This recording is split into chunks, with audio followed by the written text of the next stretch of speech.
Welcome to the Ducks Unlimited podcast, the only podcast about all things waterfowl.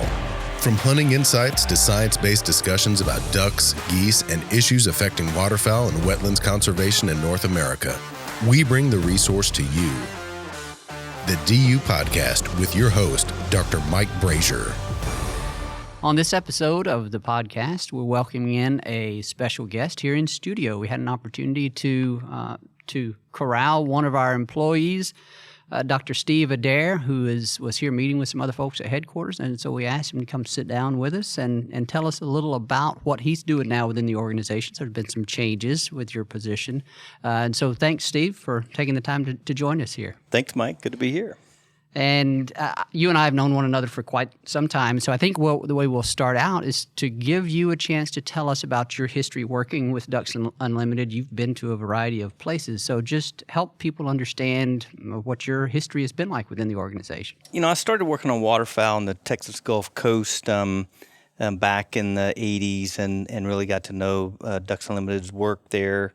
From Texas, I went to South Carolina and studied coastal wetlands in that landscape. And of course, you know, one of Ducks Unlimited's signature efforts has been preserving the Ace Basin in the Low Country, South Carolina. I think it really was an iconic effort for the rest of the country about landscape conservation. And so then I came to work for DU in Memphis and spent 5 years at our headquarters here.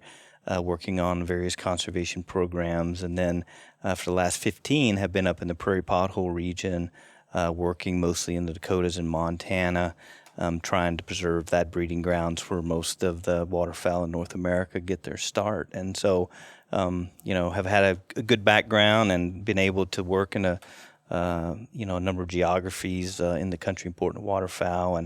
And so now I'm taking a little bit of a new role. Yeah, and you have a strong biological background as well. You came up in the waterfowl field, and I worked on the Gulf Coast for a number of years. And of course, one of the papers that I would cite most often had your name on it, the work that you did on redheads, documenting the importance of freshwater ponds to redheads because they forage in the hypersaline Laguna Madre. And so was that 90, what was the year on that, 88? Yeah, so it would have been late 80s. That's okay. right. That's right. I can't exactly remember the year of that publication, but it was somewhere back in there. And so Adair et al. is a common citation of mine whenever I was still working in the Gulf Coast. We're glad that information is useful, when you're doing that work. Yeah. And it's good to have someone with a strong biological background such as yourself in many of the positions that you've held, because you can speak directly and confidently from experience as well as training to the importance of different habitats, to the ecology of the species. And so I'm sure that always has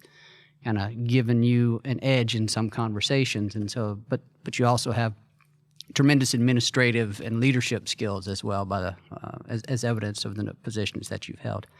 And so in that vein, there have been some recent changes within the organization, some new positions added, and you're in one of those. And so one of the other things we wanted to do here is just allow you a chance to talk about that position, what you will be doing in that position, and just explore some of the opportunities that we have as an organization that actually led us to identify the need for this position. So just start by telling us what this new position is. Yeah.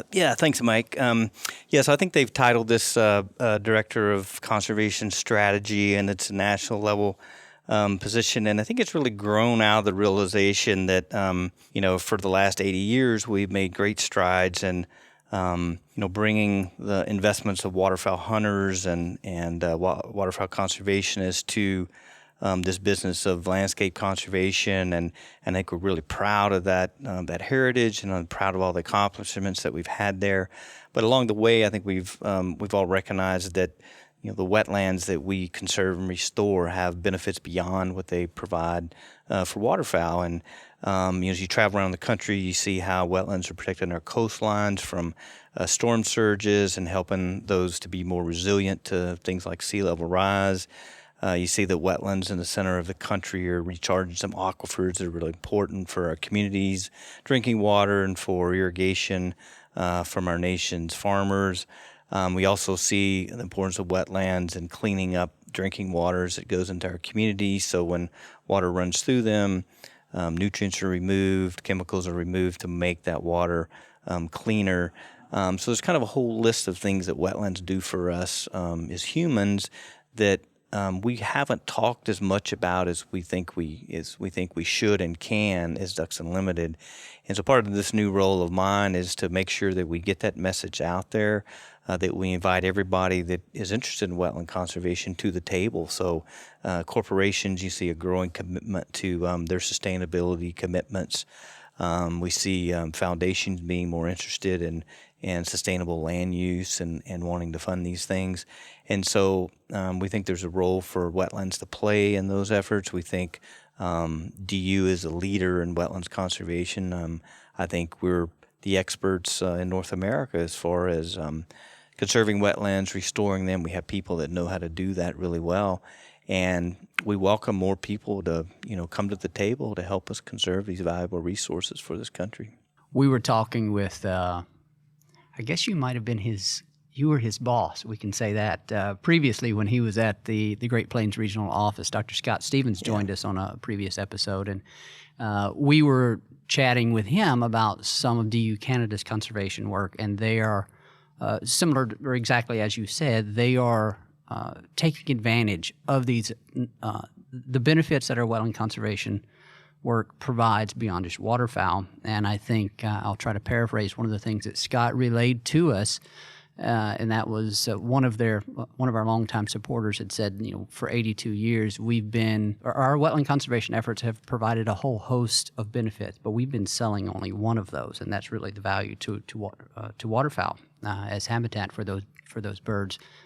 But now it's only smart as an organization to start selling the benefits beyond waterfowl, and that's exactly what you're talking about with your position. Yeah, that's a really great way to put it. And I think, we want to be clear that we need to be proud of our waterfowling heritage and everything that waterfowl hunters have done to get us to this point. I mean, we wouldn't have the foundation to build on. And so this is in no way, departing from those roots or that mission, but just the realization that wetlands are valuable to more people than just waterfowl hunters, and that, as that value is realized and talked about, then we hope that will mean more investment in wetlands conservation.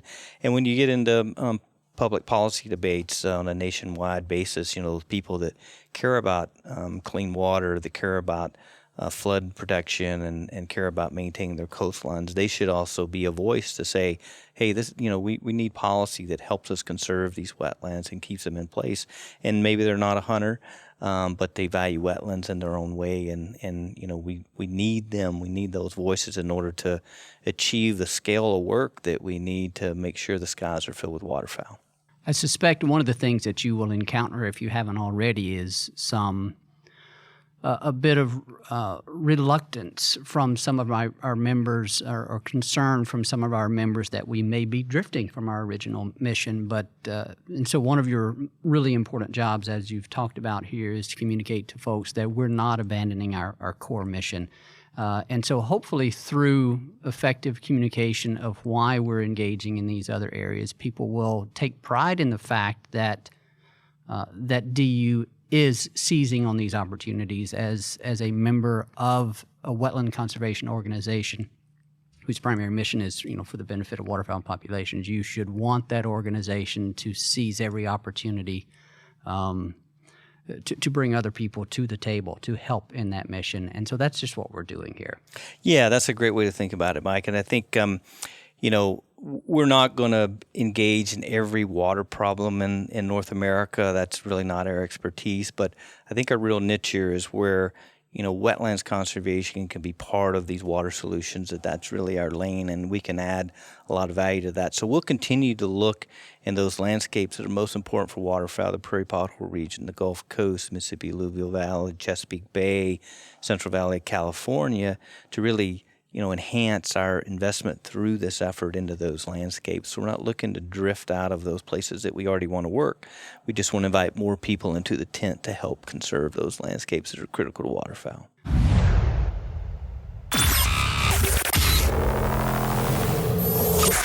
The Ducks Unlimited Expo, May 15th, 16th, and 17th, 2020 at the Texas Motor Speedway in Fort Worth, Texas. Interactive villages, shooting, archery, dogs, fishing, kayak, canoe, 4x4 off-road tracks, ATV, UTV track, industry experts, demonstrations, exhibitors, and more. The Ducks Unlimited Expo, everything outdoors. The ultimate playground for the outdoor enthusiast. The Ducks Unlimited Expo. Visit www.duckexpo.com.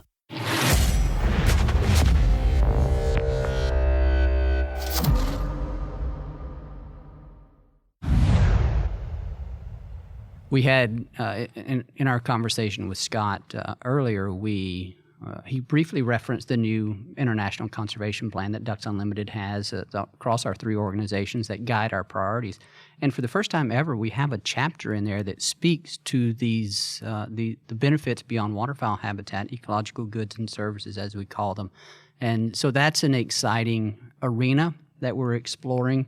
And in your position, I know you've only been in this position now, what, maybe 2 months? That's right, yeah. Okay, so we're still fairly new in this. Are there any, you've mentioned a few already, but are there any particular examples that we see, or that you see occupying a significant amount of your time kind of going forward? Any particular part of industry or any initiative? Yeah, so I think a couple things that we're realizing here, Mike, and you and I are both well trained in waterfowl science, waterfowl populations, and we have a really good understanding of what waterfowl need from these habitats as we start to talk about cleaning up the water, storing flood water, recharging aquifers. We're going to need to build our scientific expertise in those areas as well, so that we can be credible in that space, and we can have people that can really orchestrate monitoring and evaluation of how we're contributing to things like that. So I think we'll be broadening our expertise. Will be part of what we're doing there, and we probably need some people that are spending a little more time with the business communities and with corporate America, and understanding what their sustainability goals are, and how we can help to contribute to that. So I think really understanding where we are today as an organization, and what our capacity needs are in order to grow into some of these new areas is really part of. I'm traveling around the country and trying to get a good feel and a good assessment for what we want to do there. And there really are some, I think we'd call sweet spots. I think the Western Gulf Coast from Houston to New Orleans is a place where we have big wetland issues, big concern, and lots of corporations there that could help to preserve that landscape in a bigger way. I think somewhere like Chesapeake Bay, where there's a rich waterfowling tradition and lots of opportunities to deal with some of the cleaning of the water going in that bay to restore the habitat and get more people to invest in that. There's some of those sweet spots where they're important for waterfowl. There's a big corporate presence. There's a big issue to be solved, and Ducks Unlimited can be a leader to help bring people together in those landscapes. I know a lot of corporations are adding, and there's various titles for them, but sustainability officers or sustainability directors or whatever they may call them. Do you find yourself, maybe too early for you to know this right now, but do you find yourself sort of prospecting towards those companies still, or are you having some companies that are beginning to hear about Ducks Unlimited as an organization that can help them achieve their sustainability goals, and then they are approaching us? How much of that, what's the kind of the balance there that we're seeing? Yeah, it's a good question. I think, most of the ones that are coming to us right now have some connection to Ducks Unlimited already, so they may have board members or employees that are waterfowl hunters, and so they know about us in that way. But we definitely want to get to that place that you're talking about where, we're looking for overlap with their sustainability goals and our priorities, and then we can be a little more perspective and come together and say, we see that you're really concerned about water in this landscape. We think the wetlands conservation work that we do can help you achieve our, your goals. Is there room for us to partner up here? And so I think that's the next phase, and as we do this outreach and do some research about, what those objectives are, to find those overlaps and top level prospects and begin to have those conversations. You use the word overlap there, and I think that's really important, and it goes back to some of the uneasiness that some people may have when they start hearing about DU going off into these other areas. But the overlap is key. And the fundamental basis is that we will work in those areas with those individuals where our priorities align, where we can help them, and then that work can also help our core mission, which is to benefit waterfowl populations and the people that enjoy that resource. Have we encountered many situations yet where we're either approached by someone or our discussions with them led us to a place where we said, yeah, I mean, that sounds great from an environmental standpoint, but it doesn't closely align with some of our core organizational priorities, and we either kind of step away from that particular element, or we try to guide them in a different direction, or have our interactions thus far been just been more of already mutually beneficial from the start? Yeah, that's a good question. I mean, I don't know if I have any real specific examples for you, but certainly, there have been conversations over the years where an entity might say, hey, I really want you to do a wetland right here in my backyard that doesn't really align with where we want to be. And we've said, hey, could we compromise here and maybe, get out in some of these waterfowl landscapes. And if there wasn't room to negotiate, we have walked away from some of those deals. And that's really key, isn't it? For an organization to know what its key mission is and to stay true to that. And it's very easy. I would imagine it's very tempting to explore all these other avenues, other great ideas as they may be. But great organizations are the ones that know who they are and stay true to that mission. And maybe we're biased. Yeah. But I certainly like to think Ducks Unlimited has a long history of doing that. And I hope our members feel the same way. Yeah, that's a great point, Mike. I think, that's a key issue here that we need to stay disciplined and as we build this out, because, if you do take on every opportunity that comes, they have something called opportunity costs, and we have limited staff and limited budgets, and if we're over in the middle of a desert working on a wetland, then we're not in the prairie pothole region, the Gulf Coast, and so we do lose opportunity like that. So I think we got to be smart. And I think another point that you raised that's important too is this is new. At least the framing of this is somewhat new, and you do have some people that have some trepidation about that. And so one way I've been talking about it is, when I first started with DU 20 years ago, we didn't really buy much land.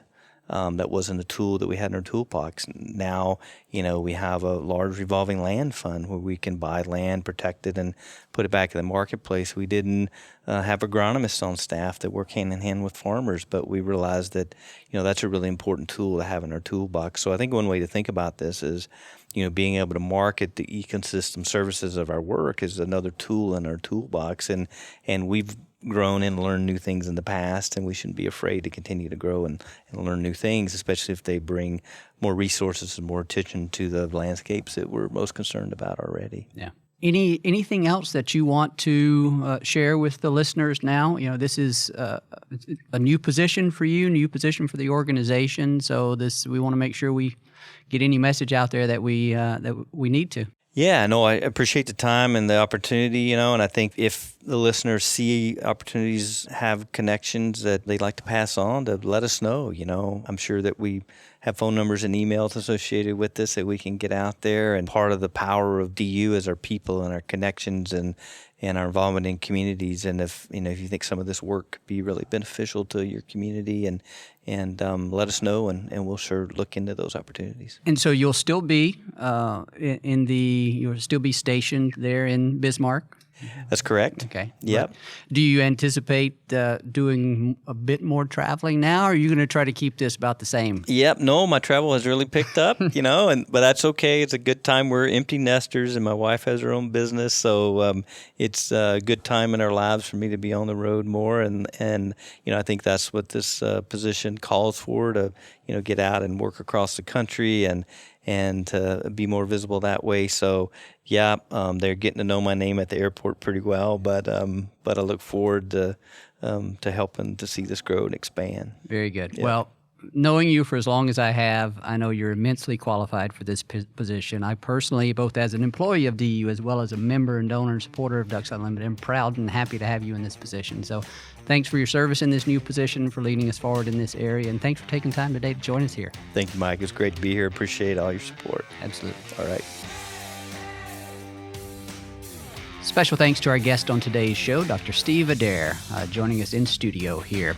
We also thank our producer, Clayton Baird, for doing the great work that he does with the podcast, editing them and getting them out to you, our listeners. And, of course, to you, our listeners, we thank you for your time and spending it with us. We also thank you for your support, passion, and commitment for wetlands and waterfowl conservation.